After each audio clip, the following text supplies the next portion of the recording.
Welcome back to my YouTube channel math concept. आज हम बात करने वाले हैं पॉलिटी एमसीक्यूज जो कि बहुत इंपॉर्टेंट होने वाले हैं।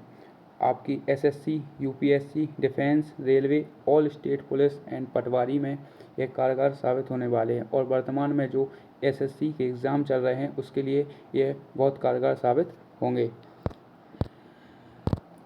तो शुरू करते हैं गाइस। पहला क्वेश्चन, समवर्ती सूची के अंतर्गत निम्न में से कौन सा विषय शामिल है? ऑप्शन नंबर ए श्रमिक संघ, ऑप्शन नंबर बी कृषि, सी पथकर, डी मंडियों व मेले। यह मैट्रिक्स एमटीएस में पूछा गया सवाल है। इसका जो करेक्ट उत्तर होगा वह होगा ऑप्शन नंबर ए श्रमिक संघ। यह अनुसूची 22 के तहत समवर्ती सूची में शामिल है। नेक्स्ट क्वेश्चन, निम्नलिखित में से कौन सा विषय संघ सूची के अंतर्गत समाविष्ट है? Option number A police, B जनगणना, सी भू आगमन, डी लोक स्वास्थ्य और सफाई का प्रबंधन। इसका जो करेक्ट उत्तर होगा वह होगा ऑप्शन नंबर बी जनगणना।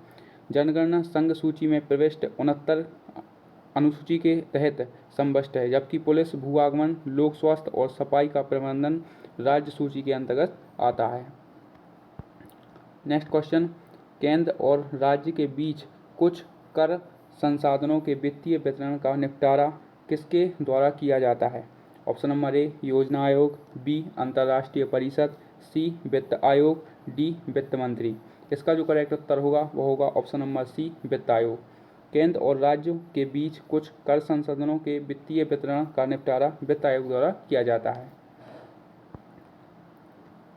नेक्स्ट क्वेश्चन, भारत में अपशिष्ट शक्तियाँ निहित हैं। ऑप्शन नंबर ए केंद्रीय सरकार में, ऑप्शन नंबर बी राज्य सरकार में, ऑप्शन नंबर सी केंद्र सरकार और राज्य सरकार दोनों में, ऑप्शन नंबर डी स्थानीय शासन में।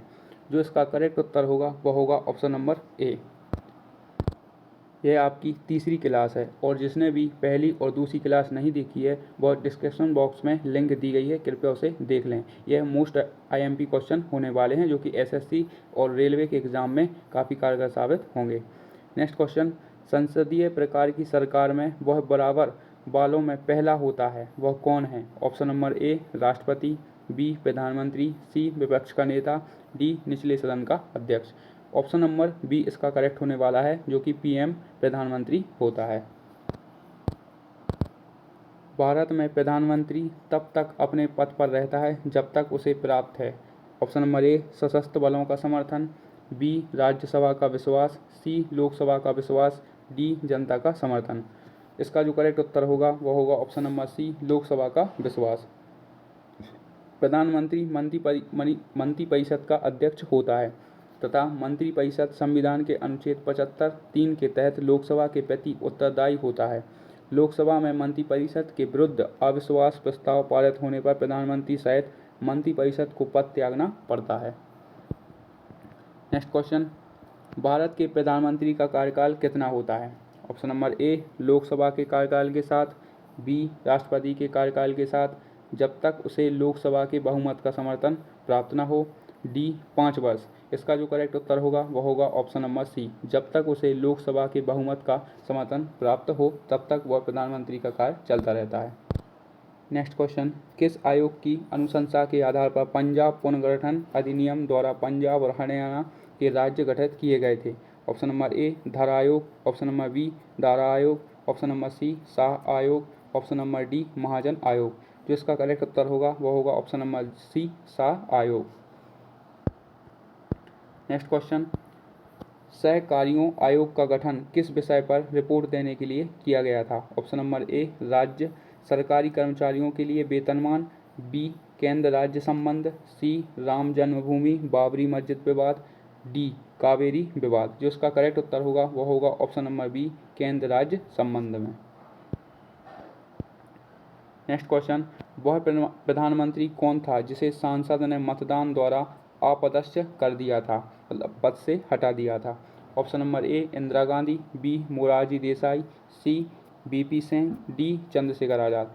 इसका जो करेक्ट उत्तर होगा वह होगा option number C VP Singh. ऐसे प्रधानमंत्री थे जिन्हें सांसद ने मतदान द्वारा अपदस्थ कर दिया था, मतलब पद से हटा दिया था। नेक्स्ट क्वेश्चन है, भारत का प्रधानमंत्री निम्न किस प्रक्रिया से बनाया जाता है? ऑप्शन नंबर ए निर्वाचन, बी नियुक्ति, सी मनोनयन, डी चयन।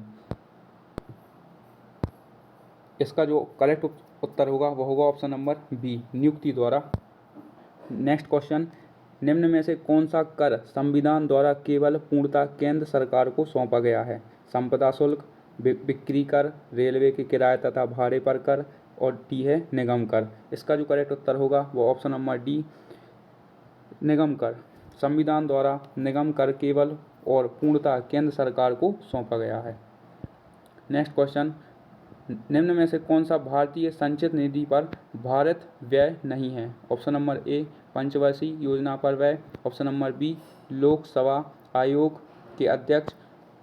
सी, उच्चतम न्यायालय के न्यायाधीश पर व्यय। डी, भारत सरकार के ऋण प्रभार पर। इसका जो करेक्ट उत्तर होगा वो होगा ऑप्शन नंबर ए, पंचवर्षीय योजनाओं पर व्यय 112 अनुच्छेद के अनुसार।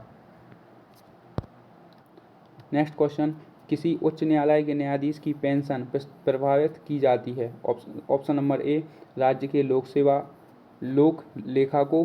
बी, भारत की संचित निधि को। सी, भारत के लोक लेखा को। डी, राज्य की संचित निधि को। यह 10+2 यानी CHSL में पूछा गया सवाल है। इसका जो करेक्ट उत्तर होगा वह होगा ऑप्शन नंबर बी, भारत सरकार की संचित निधि को। नेक्स्ट क्वेश्चन, राष्ट्रीय विकास परिषद में कौन शामिल होते हैं? ऑप्शन नंबर ए, केंद्रीय मंत्रिमंडल के सभी सदस्य। बी, सभी राज्यों के मुख्यमंत्री। सी, सभी राज्यों और केंद्रों के मंत्रिमंडल सदस्य। डी, संसदीय प्राक्कलन समिति के सदस्य। इसका जो करेक्ट उत्तर होगा वह होगा ऑप्शन नंबर बी, सभी राज्यों के मुख्यमंत्री। राष्ट्रीय विकास परिषद का गठन 1952 में किया गया था। इसके अध्यक्ष प्रधानमंत्री होते हैं तथा योजना आयोग के सदस्य और सभी राज्यों के मुख्यमंत्री इसके सदस्य होते हैं। नेक्स्ट क्वेश्चन, राष्ट्रीय एकता परिषद NIC का अध्यक्ष कौन है? ऑप्शन नंबर ए, प्रधानमंत्री। बी, वित्त मंत्री। सी, गृह मंत्री और डी, भारत के राष्ट्रपति। इसका जो करेक्ट उत्तर होगा वह होगा ऑप्शन नंबर ए, प्रधानमंत्री। नेक्स्ट क्वेश्चन, भारत के मुख्य न्यायमूर्ति का नाम क्या है? Option number A, Soli Sorabjee. B, Saroj Homi Kapadia. C, KG Balakrishna. D, Mukul Rohatgi. इसका जो करेक्ट उत्तर होगा वह होगा option number B, Saroj Homi Kapadia.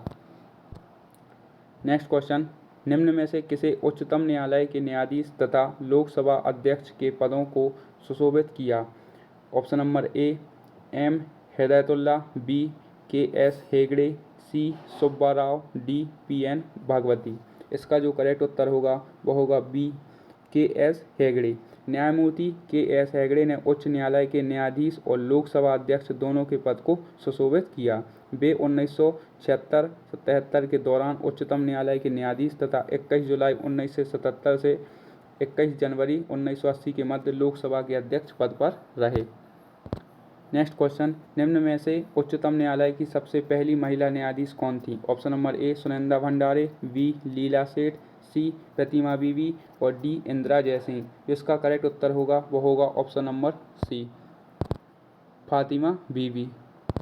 Next question है, उच्चतम न्यायालय की प्रथम महिला न्यायाधीश कौन थी? Option number A, Sujata Manohar. B, Ruma Pal. C, MS Fathima Beevi. Option number D, इनमें से कोई नहीं। इसका जो करेक्ट उत्तर होगा वह होगा MS फातिमा बीवी उच्चतम न्यायालय की प्रथम महिला न्यायाधीश थी।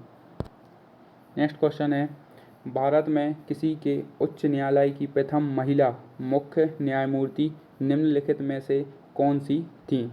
ऑप्शन नंबर ए, सुनंदा भंडारे। बी, फातिमा बीवी।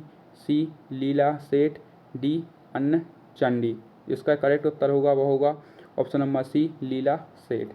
तो ये थे आपके कुछ MCQs जो कि बहुत इंपॉर्टेंट हैं तथा SSC, रेलवे और आने वाली परीक्षाओं के लिए बहुत इंपॉर्टेंट होने वाले हैं। और आपने यदि पहली और दूसरी क्लास नहीं देखी है तो डिस्क्रिप्शन बॉक्स में उसकी लिंक दी गई है, कृपया उसे देखें।